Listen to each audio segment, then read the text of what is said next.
Hello ladies and gents, this is another video brought to you by Ants. Today's video is an introduction stroke care video into my Acromymex Octospinosis. Did I get that right? Probably not, but either way, they're my leafcutter ants. These ants were actually gifted to me from Ants Davey, and I'll put a link in the description below to his website. He's given myself and a number of other YouTubers a free colony so we can do updates, videos and stuff like that. So thank you very much, Ants Davey. I really do appreciate it. Now this picture you see here was actually what they are today now at this very second, but when I first got them it was a very different story, and I'll tell you all about it now and the disaster I had. But yeah, I'll go into that in a sec. Since I started ant keeping, I've always wanted two dream species of mine. One was my honeypot ant, and we've all seen how that ended, the car crash that I had with it. Hopefully I'll get them going forward, but we'll have to wait and see, won't we? But the other one was leafcutter ants. Now we all grew up watching documentaries about ants, and these were the iconic ants walking around with these big sails of leaves walking to the nest and stuff like that. It was epic, and I think myself, along with probably you guys too, always wanted to keep leafcutters, but I've always been scared of them, and I've been scared because they have a really high climate requirement, and I knew how high it was. I knew how difficult it was to maintain it in winter, not so much summer. If you get a heat spike, then if it goes over 30, you will actually kill the sperm in the queen, so their colony will slowly die off because you won't be able to lay any more eggs. So I do apologise for the wavy screen there, I must have knocked it. So I was very apprehensive about getting them, but when Ants Davey approached me and said that he was going to give myself a free colony, I can't say no, can I? I mean, this is a £150 colony. If he's going to give me it for free, I mean, I can't say no to that. But I had a very real fear about what was I going to put them in. But luckily, Wakooshi had already been started working on a leafcutter setup, and I'll go into that shortly. Now, about all ants that I'm super excited about getting, I did a bit of an unboxing, and I won't lie, I did open this up previously, I had a bit of a sneak peek. But anyway, so as you can see, they're from Ants Davey, calling card that he always puts in, and his characteristic blue tissue. But then when you open these up, you can see to the, one of those, never think of the name, palettes or whatever they're freaking called. Anyway, he's also sent some roses as well. Rose petals. Now it's important to know that you can't feed them off these rose petals solely, but I'll talk about that in a bit. He also gives you a bit of an information guide with a QE or whatever code that is, so you can scan it and you can get a care guide pop up as well, which is really good. And there's also information on the back, but here's what we're really after. Excited fingers. Right, so I can't wait to show you guys. These are so cool. So this, well, they're really well packaged, by the way, as you can clearly see, but this is my colony of leafcutter ants when I first got to see them. Lots of brood there, which I can't find now because it's now been buried in the fungus garden, but hey ho, that's just how they are, which is cool still, don't, by the way. But yeah, they come in these little tubs. Now don't be disheartened if, like mine are, the fungus has been obliterated in the post. It will get obliterated in the post. It is perfectly normal and acceptable, and don't worry about it. As long as the fungus isn't dead, it's fine. Now, we all know when we first get ants, the worst thing you can do as soon as you get them through the post is throw them into a nest or outworld, because it stresses them out and it will likely kill them. With these guys though, it's the polar opposite. They cannot last long in this tub because you haven't got the right climate in there. It's great for transportation. It will keep it alive long enough for you to get it and put it into a new outworld. And I have got one set up for it, and I'll tell you about that now. It's from Wakooshi and it looks pretty cool. This is not the finished product yet. It's a trial. This is the alpha trialing. He's run trials on himself and it works great, and he's now offered myself with three other people, one being Alex from Ants Holifer, one being the colonialist, and I can't remember who the third one was, but don't be offended, dude, whoever you are. So it's a trial, and we're trialing it, and then we're going to give feedback to see if he needs to tweak it at all, and then hopefully it'll go for retail at around, I think he said £75 each. And this is just a foundation nest. This isn't the main thing. Now, some of the cool features that you'll notice in this is it's got a sloped roof. Now, why that's important is because if condensation builds up on the roof and it drips onto your fungus, it will kill the fungus. If the fungus comes in direct contact with water, it will die. So it's important that any condensation that does build up on the roof, it drips away from the fungus, and that's what the sloped roof will do. That is a key feature. If you look at the bottom of the setup, you'll see there's a large area of plaster, and this is the hydration medium, and it is brilliant at hydrating. It takes a little bit of water, but it gives off constant humidity at a steady rate. And as you can see here, I've watered this once since I've had it, and I've had it about a week now, and I've not watered it since, and it's still at 99, so it hydrates really well. And what the advantage over this, over what clay balls, which a lot of people use, is if clay balls start to dry out, they suck the humidity out of the air. So this is a good advantage. You'll also notice that tube as well, and what that tube does is it allows you to hydrate it without taking the lid off and then any humidity escaping or any ants escaping. You'll also notice there's a mesh or a platform there, and what that does is it raises your fungus. It doesn't come in contact with the plaster and get wet, so it doesn't run the risk of dying. But what it also allows you to do is, bearing in mind this is just a foundation nest, is that you can take the fungus out relatively easy and transfer it over to the main nest or the big nest you'll get, which is coming out soon as well, by the way, and I'm hopefully to try in that too, move into the big nest. What I would like to see is a little handle on this mesh so I can pick it out easily and not struggle when I do come to moving them, but it's nitpicking that is, to be fair. There's two entrances into the nest. One is a small one here. That hasn't got the plug in it, but it's to the side of it. Now what that's for is if you've got a temperature probe, you can stick it in there and you'll be able to regulate the temperature if you're heating this outworld up. I'm not heating mine up, but I'll talk about it in a second. And the larger plug there is for an extension, so you can actually extend this if you want to, rather than just having a larger setup like I'm going for going forward. And the last main feature that you'll see is the thermostat and humidity reader. So this speaks for itself. It reads the temperature, reads the humidity. Now this hooks up to a Bluetooth device, so you can keep track of the heat and humidity in your little outworld, as it were. And you can see from these graphs here that it actually tracks it. You can read it real time if you sync it as you go along. The only thing is it doesn't control anything. So yes, it reads it, but it won't like switch on the heating or switch on some cooling measures or anything like that. So that's a disadvantage of it, because I really want something like that going forward. But I believe that the people that make these thermostats are coming out with them, so we'll have to wait and see. Now this is me when I first got it and I was playing around with it. Now you can actually lift the roof off, or you can use it to swizzle around like that to keep it attached if you choose to. It's no major drama.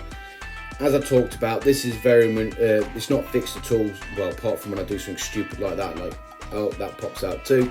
But when I do something stupid like that, so I can't lift it out, I think I just pull that off. You can actually pull it off, it just attaches to the tubing, so there's no major dramas on that one at all, and it does reconnect, disconnect, so I won't worry about it too much. And I tell you what, my viewing angles are terrible. I do apologise to you guys.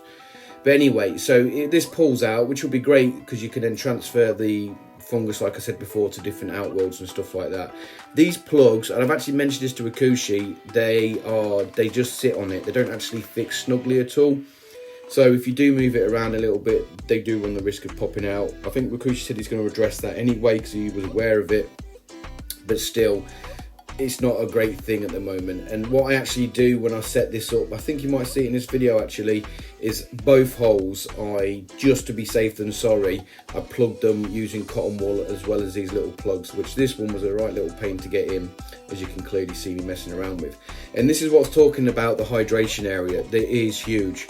It does take a bit of water, which is probably why it's lasted over a week for me, but it's a massive piece of plaster, so it will take humidity. See, it just popped out, see what I mean?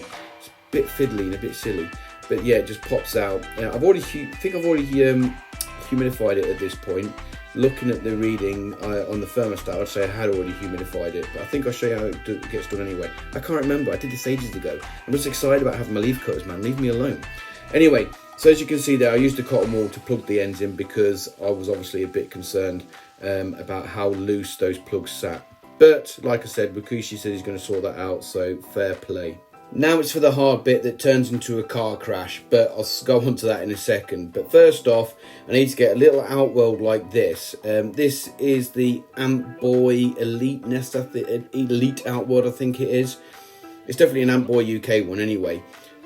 So I need this. You might be thinking, what do I want that for? And the reason why I want that is because my plan is to put the lid, when I first take it off, into there. So I'm going to apply a barrier around it, So when I do put them in there, they can't crawl out, so I've got some control over it.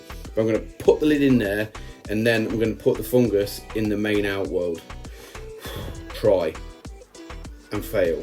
So let me talk you through what I'm actually planning on doing. What the idea is I'm going to take the lid off, put this mesh over the top of it, tip the outworld upside down, and then lower it onto the tub, and then tip it round so it all falls together. Yes, I know my fungus is a fine mesh at the moment, and some of it will fall through the base because it's aerated, as it were, to allow for flow of humidity through. So I know some of it's going to fall, but the main bits, the big bits, will stay on top of it, and then they can build on that. And that was the plan anyway. Yeah, that was the plan. So I take the lid off and that works fine, put it in the outworld, happy days. But then I forget that I've not pulled the plugs out and they're going to fall out because they don't snugly fit. And then leaf cutters are very polymorphic, and yes, they've got a load of big workers that won't fit through this mesh, but they've also got loads of small workers which will fit through the mesh. So rather than making it a nice streamlined thing where I take the plugs out, put it on, take the lid off, put the mesh on, tip it in, it all works fine, happy days. No, this is Ant's hood here. If he can mess something up, he's going to mess it up, and of course I mess it up. So I've sped this up ×2 just so I don't have to live through the heartache of messing it up in real time. But as you can see there, all the small ones are starting to get through the mesh straight away, which I didn't even think about at the time, to be honest. I thought I had such a cool idea. That was me taking the plugs out, the thermostat, because it all got in the way. And look, here I go. Oh, it's going to work. Oh, no, it didn't. Oh, no, it didn't. I messed it up. And there's my big giraffe hands. And look, yeah. And by the way, these leaf cutters have got strong jaws, and they will, as soon as they attach to you, or anything else for that matter, they will clamp on. Now, it doesn't actually hurt, it's just a bit of an uncomfortable pinch, but still, they will bite. They are very aggressive.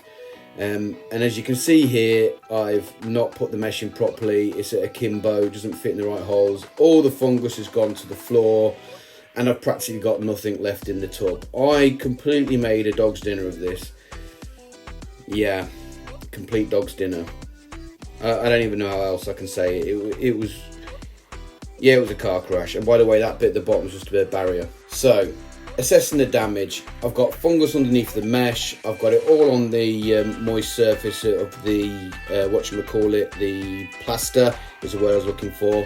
But the queen's safe, and the queen is just there.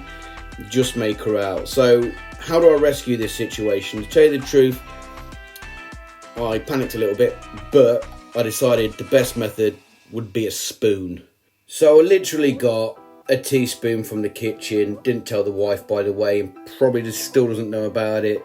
So don't tell her, guys. Anyway, so I literally got a spoon from the kitchen, and the big bits of fungus that I could see, I then started to scoop up.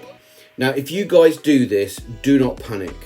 Seriously, don't panic. I panicked a little bit because, you know, I do these videos so I make mistakes so you guys don't have to. This is probably the most likely outcome when you try and tip the fungus into your outworld. You see there, I'm very delicately picking up the queen first as well, because one, they'll follow the queen, and two, she's on the biggest solid bit of fungus. So yeah, you guys are likely to do this as well and make this the same mistake I made, or a variation of it. But don't panic, because there is big chunks of the fungus which you can then move into the middle of the outworld, and then try and clean up what you can with the spoon. I won't lie, I did not go batshit crazy with this. I literally didn't want to damage the Connolly any more than he already had, or the postman had already out by, despite the fact having fragile live animals all over it. I'm sure they drop kick it through the freaking vans, but hey. So tried to get the biggest bits of the fungus, as you can see here as I'm gingerly doing it, and put them in the middle, and then I'll put the tub on top of it. I did everything wrong with this, I won't lie, but learn from my mistakes. See, I'm very, very conscious as brood there as well, so you've got to be really, really careful about what you do. So then I start move it all over into the middle, like we say. Now, yes, there is quite a fair bit of fungus there that I've left behind, but what you'll see is the workers will then put all the fungus together in one big pile. Now, people have said on the, I've not even mentioned this, have I? Wow. There's if you buy ants, leaf cutter ants from Ants Davey, he will add you to a WhatsApp group. Now, I've showed this setup to them previous to this video, and a lot of them said, well, what about the fungus going through the mesh? Now, as you'll see later on when I do a bit more videos on, images on these guys, you'll see that all the fungus that's been left on the floor underneath the mesh has all been collected up and put back onto the fungus garden. So don't be worried if you get this set up and it falls through the mesh. It is not a drama. Providing you've got some big chunky bits to sit on top of it, preferably if the queen's there, then you're fine. You'll find you'll do fine, because they'll move it all. They'll separate the junk, the rubbish, the brood, and put the brood on the main part of the fungus garden, as you can see here underneath the tub, and they'll move all the rubbish out to the side. Now, I do think I had quite a fair bit of fungus die in the process of transportation and then moving them about, but as you can clearly see with some pictures I'll put up in a second, all the rubbish and detritus and fungus that's underneath the mesh and around the sides gets all centralised in the main fungus garden. Now, part of Ants Davey's instructions is you need to make an entrance for them to get in and out of the fungus box. So what I elected to do was drill the holes in. Now, bear with me on this because I know it seems extreme. I did manage to do it without actually killing any ants and stuff like that. I did it very gingerly, and I didn't use a cordless drill or something I drill a hole in the wall with, because I make models, as you've probably seen scattered around my ant cave anyway. I've already got a modelless drill, so it was easier for me to do this. But it is a pain. You run the risk of damaging them damaging your ants and your colony. And I think that doing this is the wrong way of doing it, to be fair. What I actually noticed when I was drilling the holes is, because it's on a raised platform, if you can see here, the tub's going slightly over the platform for them. So what that means is they can actually move all the in and out, even the bigger ones, without making a massive hole. And when I finally realised is I stopped drilling, but that was a bit late, to be fair, because I already drilled a fair sized hole in there anyway. But if you can do this, if you get this set up or something similar and it's slightly raised like this is, don't bother drilling a hole, because it's more stress and anxiety for you and the ants. Just pop it over to the side like I've done here, and that'll give them free access in and out. Top tip that was. I just wished I realised it before I started drilling, but hey ho. Now, this time lapse was taken today. As you can see, they've rebuilt the fungus and it's in a lot better state than it was previously. I've now lifted the tub off because the humidity and climate requirement inside that outworld is fine, but they've still got some fungus attached to the side, so that's why it's like that until they remove it. But if you notice around it as well, all that debris and detritus that was underneath the mesh and was all over the place has now been removed, which is great because it means that they've managed it. They've moved all the good stuff to the fungus and all the rubbish to the back, as you can see there. So here's some footage of the queen, which is cool because it means she's fine and dandy like sugar candy. And you can see that she's happily sitting on a fungus garden.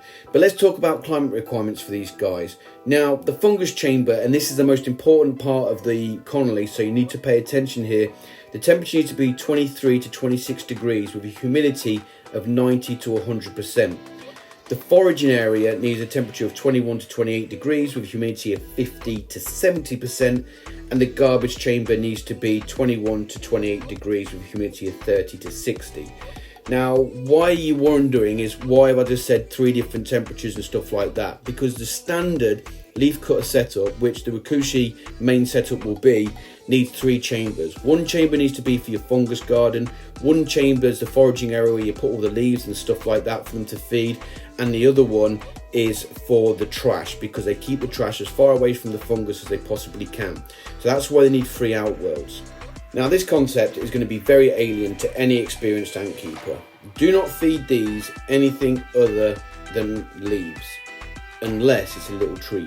They do not require protein. They get all the protein from the fungus garden.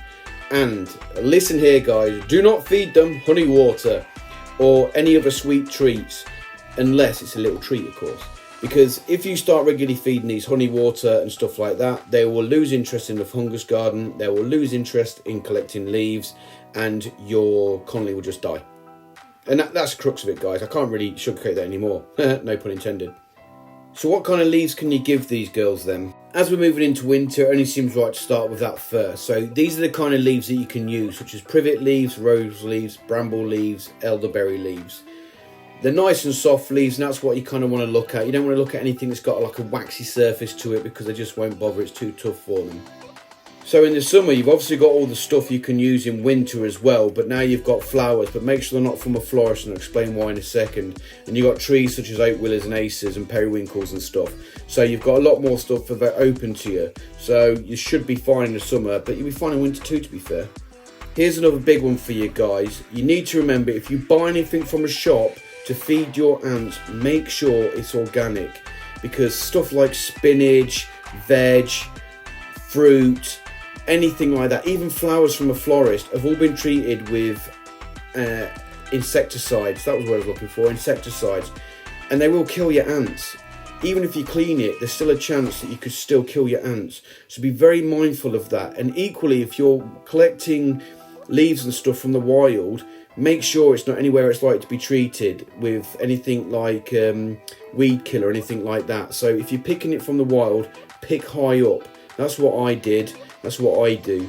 So, because generally speaking, if they're spraying it with weed killer, which will kill your fungus, it's only going to be ground level. So pick high and pick the freshest leaves that you can, because they're less likely to be infected with anything that would kill your ants or fungus. It's also worth noting, you don't actually need to provide water for these guys. Now, if you've got anything like a liquid feeder, such as the ones that I've got, you could put water in there to be safe and sorry, that's up to you. But all the advice that I've seen and read up on, they do state that spray your leaves with water before you put them into the outworld for the ants. Now, if you've got a foundation chamber like this, make sure you spray them outside of the chamber before you put them in, because if you try and spray them in there, the likelihood is you'll get your fungus wet and you'll kill it. So spray it outside of the nest, then put them in where it's nice and moist. But generally speaking, that will aid the moisture in the chamber. It'll also give them something to drink if they want to, but 90% of the moisture comes from the leaves, so I've been led to believe. Now, you can get dried rose petals, and you won't believe how many outtakes that's taken me to say that right.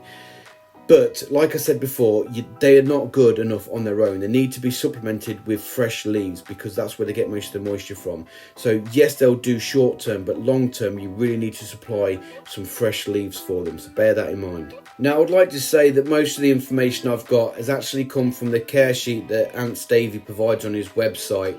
I have pretty much plagiarised this to pieces on this video, so most of the information I've got is from here, so you can read it all yourself. But I have got some information from elsewhere as well, just like to put that in there. I've not just totally copied him. Swearsies. Now, jokes aside, this is packed full of information that will help you look after your leaf cutters, and I definitely advise you give it a good read. It is on his website. Just go to the link on his page for the leaf cutters, and then you'll find this. Now, if you've made it this far into it, 'cause we're pushing 25 minutes now, well done, and I hope I didn't bore the crap out of you too much. But anyway, this is the end of the video now, finally, after 20 odd minutes. So I'm glad you stuck with it. I hope you found it informative, because these guys need a lot of research to make sure you do it good. So I hoped I helped. Oh wait, I didn't put my standard finish in. Well, this is Ants Hood. I hope you enjoyed this video, and I'll see you in my next video. Bye-bye for now. There it is.